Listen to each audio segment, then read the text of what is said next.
আসসালামু আলাইকুম বন্ধুরা, আমরা পৃথিবীতে আল্লাহ আমাদেরকে কত নেয়ামত দিয়া সৃষ্টি করেছেন একটু ভেবে দেখুন না।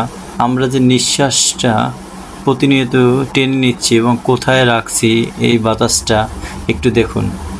আজকে একটা জিনিস আপনাদেরকে দেখাচ্ছি যে আমরা কিভাবে নিঃশ্বাস নেই আবার ছাড়ি। এই দেখেন, এটা ফুসফুস, যেটার ভিতরে এভাবে মানুষের শরীরের ভিতরে আল্লাহর দেওয়া যত প্রাণী আছে প্রত্যেকের এরকমের একটা বাতাস অক্সিজেন রাখার একটা যন্ত্র আল্লাহ রব্বুল আলামিন আমাদের বুকের ভিতরে বডির ভিতরে সেট করে দিয়েছেন, যার দ্বারা এবং এই যন্ত্রটা এমনই একটা যন্ত্র যে অনবরত একা একা সে চলতে থাকে।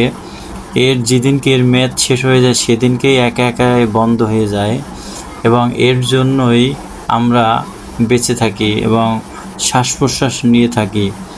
এবং এই জিনিসটা যে কত মূল্যবান, যদি আপনি এইটা নিয়ে ভাবেন, কি মূল্যবান সম্পদ আপনাকে আমাকে দান করেছেন আল্লাহ রাব্বুল আলামিন।